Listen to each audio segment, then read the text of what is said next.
విద్యార్థుల భవిష్యత్తుకు నాగుల గోపాలయ్య గారి కృషి.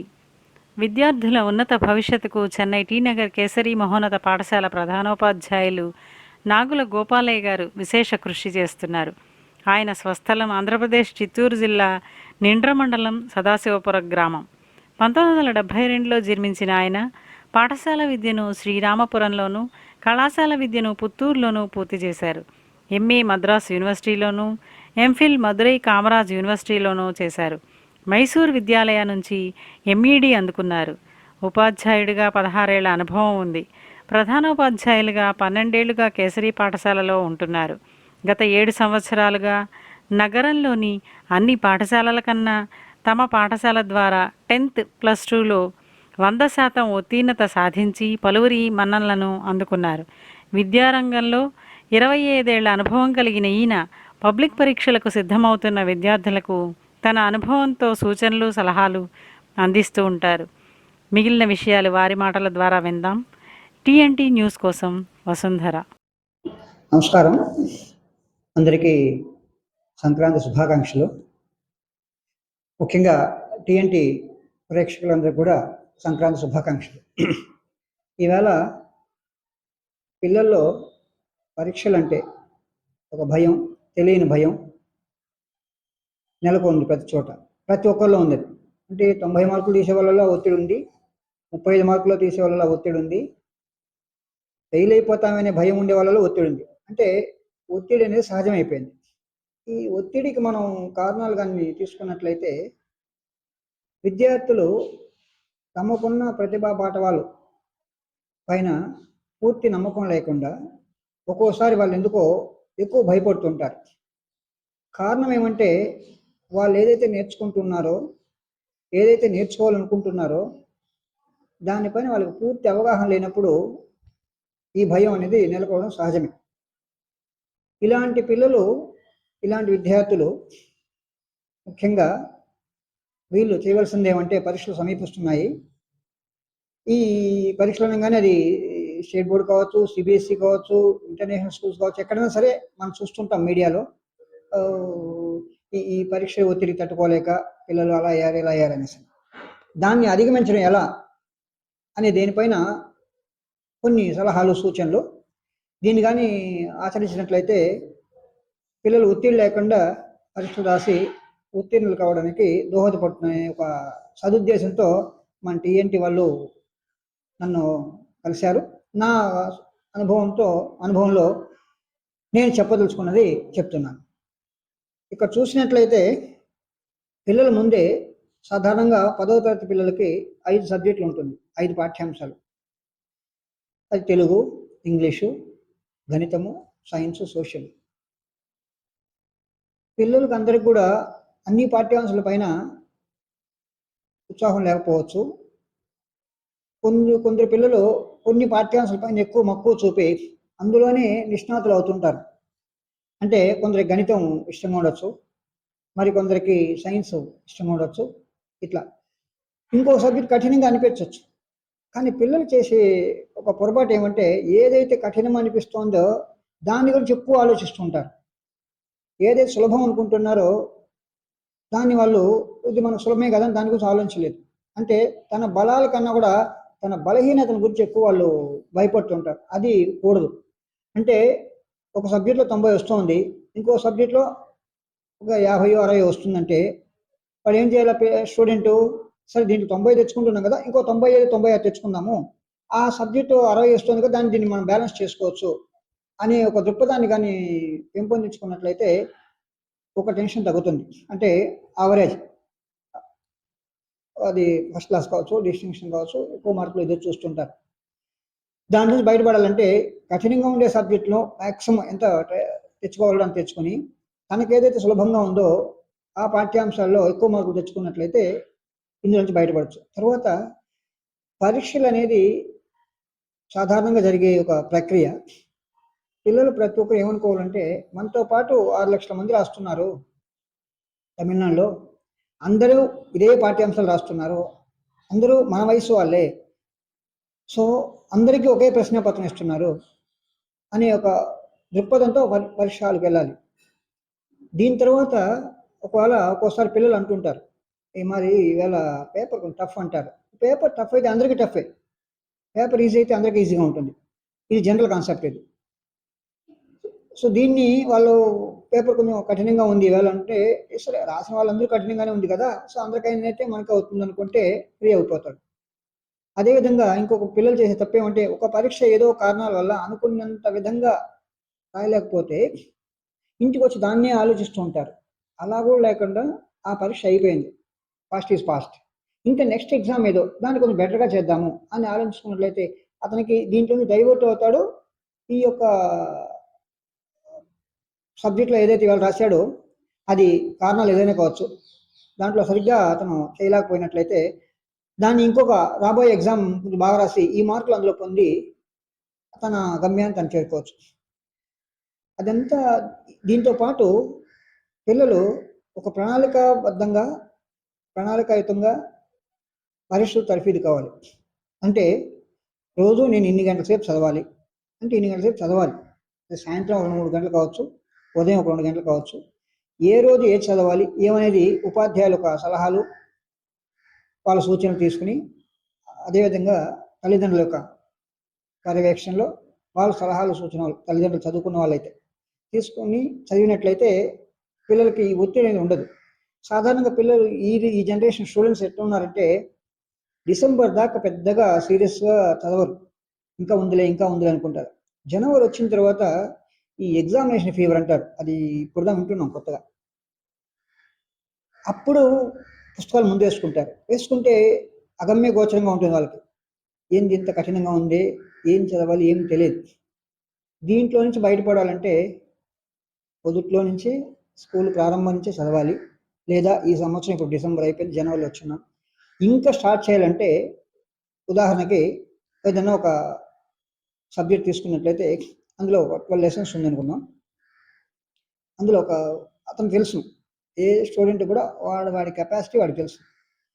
మనం ఇప్పుడున్న ఈ 2 monthsలో మనం మొత్తం చదవలేము మనము.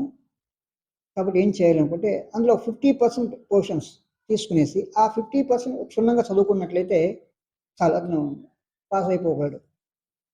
అది లేకుండా అక్కడ సెలెక్టెడ్గా ఈ టాపిక్స్ ఆ టాపిక్స్ అని తీసుకున్నట్లయితే అది రాలేదనుకున్న ఎగ్జామ్లో అగైన్ ఈ యొక్క ఒత్తిడి స్టార్ట్ అవుతుంది. దీంట్లోంచి బయటపడాలంటే ఈ పాఠ్యాంశాలు ఎంచుకునేటప్పుడే ఏం చదవాలి ఏది అనేటప్పుడు ఉపాధ్యాయులు ఒక సలహాలు తీసుకున్నట్లయితే పాఠ్యాంశాలు మొత్తం చదవకుండా అతనికి ఎంత వీలవుతుందో ఆ పాఠ్యాంశం మీద క్షుణ్ణంగా నేర్చుకున్నట్లయితే పరీక్షలో బాగానే సక్రమంగా రాయొచ్చు.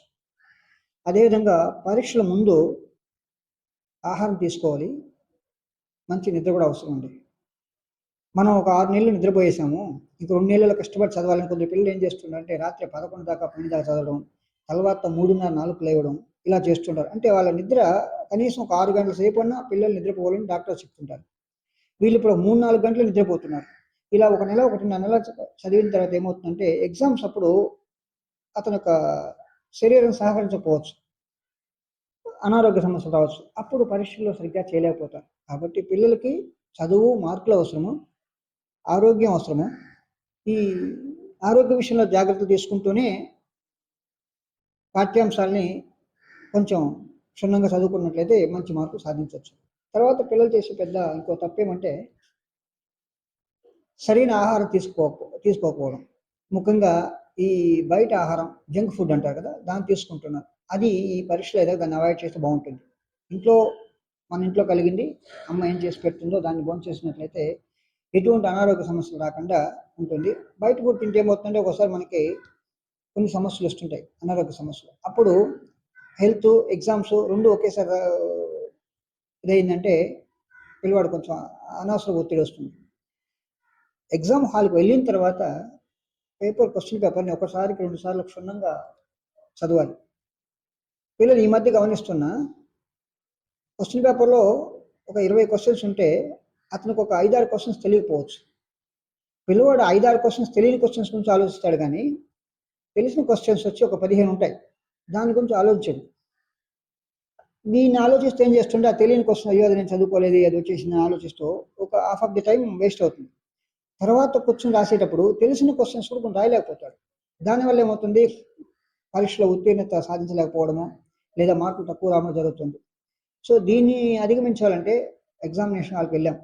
ఎస్, ఇంతవరకు నేను ప్రిపేర్ అయ్యా, ఈ క్వశ్చన్ పేపర్ ఇలా అడుగున్నారు, ఇందులో నేను ఎంత రాయగలను అని బాగా తెలిసిన దాన్ని ముందు రాసుకున్నాడంటే టైం ఉంటే తెలియని క్వశ్చన్స్ అని ఏదైతే తెలియని క్వశ్చన్స్ అనుకుంటున్నాడో దాన్ని కొంచెం ప్రయత్నం చేస్తే ఒక 50% అన్న ఆయన మెమరీ ఉంటుంది అందుపైన. ఆ తెలియని క్వశ్చన్స్ గురించి ఒక 50% అవగాహన ఉంటుంది.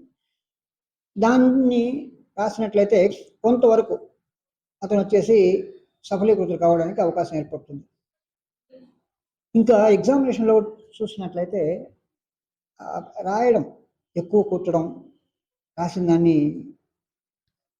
కొట్టి అక్కడ వైట్నర్ వేసి చేస్తే ఏమవుతుందంటే ఇన్విజిలేటర్ అక్కడ ఎగ్జామినర్ కూడా ఏమవుతుందంటే పిల్లవాడు ఎవరో కన్ఫ్యూజన్ మూడ్లో ఎగ్జామ్ రాస్తున్నాడు, సో వీడు పెద్దగా చదివి ఉండకపోవచ్చు అనే అభిప్రాయం మనం పేపర్ చూస్తూనే వస్తుంది.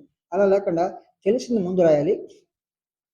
పేపర్ నీట్గా ఆ ప్రజెంటేషన్ ఉంటాం కదా, ఆ ప్రజెంటేషన్ కొంచెం నీట్గా ఉంటే అది కొంచెం ఎగ్జామినర్కి మంచి ఇంప్రెషన్ కలిగించే విధంగా మనం పరీక్ష రాయాల్సి ఉంటుంది. అదేవిధంగా ఎగ్జామ్కి 1 డే గ్యాప్ ఉంటుంది. కొన్ని ఎగ్జామ్స్కి అయితే 2-3 రోజులు గ్యాప్ ఉంటుంది, టైం టేబుల్ అలా ప్రిపేర్ చేస్తున్నారు. అలా ఉన్నప్పుడు ఆ 3 రోజులు సద్వినియోగం చేసుకున్నట్లయితే కూడా పిల్లలు కొంచెం బాగానే ఎగ్జామ్స్ రాయొచ్చు. ఇంకా ముఖ్యంగా స్టూడెంట్స్ ఒకటి గమనించాలి, క్వశ్చన్ పేపర్ తయారు చేసేటప్పుడే నాకు తెలిసి నాకున్న పరిజ్ఞానం ప్రకారం ఒక 60% ఈజీ క్వశ్చన్స్ అడుగుతారు. అంటే మాకు పేపరు క్వశ్చన్ పేపర్ తయారు చేయడం ఎలా అనే దీనిపైన కొన్ని విధి విధానాలు ఉన్నాయి. అందులో సులభము, క్లిష్టము, అతి కష్టము అట్లా ఉంటుంది.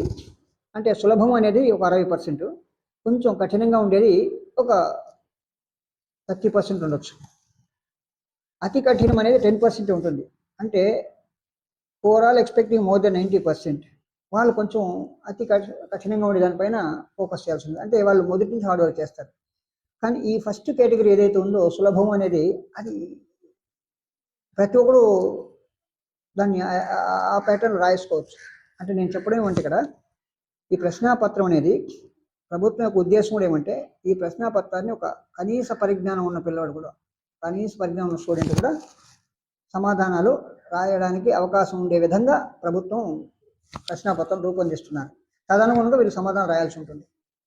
దీనికి వచ్చేసి ఎక్కువ స్టూడెంట్స్ కష్టపడనక్కర్లేదు, ఒక పరిమితమైన జ్ఞానం ఉంటే ఆ ఎగ్జామ్ రాయడానికి సరిపోతుంది. సో ఇక్కడ మొత్తాన్ని నేను చెప్పొచ్చేది ఏమంటే పరీక్షలు అంటే ఎక్కువ భయపడక్కర్లేదు. క్వశ్చన్ పేపర్ మరీ కఠినంగా ఉండట్లేదు ఈ మధ్యకాలంలో. కనీస పరిజ్ఞానం మనకు ఉన్నట్లయితే ఆ పాఠ్యాంశాలపైన మనం ఈజీగా ఈ 10వ తరగతి కానివ్వండి, +1 +2 కానివ్వండి పాస్ అవ్వచ్చు. ఇక +1 +2కి వెళ్ళినట్లయితే 10వ తరగతి పిల్లలు ఏమో అది ఫస్ట్ టైం వాళ్ళు పబ్లిక్ రాస్తున్నారు, వాళ్ళకు ఒక తెలియని ఒక ఫోబియా ఉంటుంది, అది సహజమే. మేమంతా కూడా ఆ రోజుల్లో కొంచెం 10వ తరగతి అంటే కొంచెం భయపడ్డ వాళ్ళమే. కానీ +1 +2కి వచ్చే లోపల ఏమవుతుందంటే 11వ తరగతి 12వ తరగతికి ఆల్రెడీ వాళ్ళు ఒక పబ్లిక్ ఎగ్జామ్ ఫేస్ చేశారు కాబట్టి వాళ్ళకి ఇది పెద్ద ఆ ఎగ్జామినేషన్ ఫీవర్ ఉండకపోవచ్చు. అదేవిధంగా 10వ తరగతిలో వాళ్ళు ఏమి తప్పులు చేశారో దాన్ని రెక్టిఫై చేసుకోవడానికి ఇక్కడ ఒక అవకాశం ఉంది మనకి.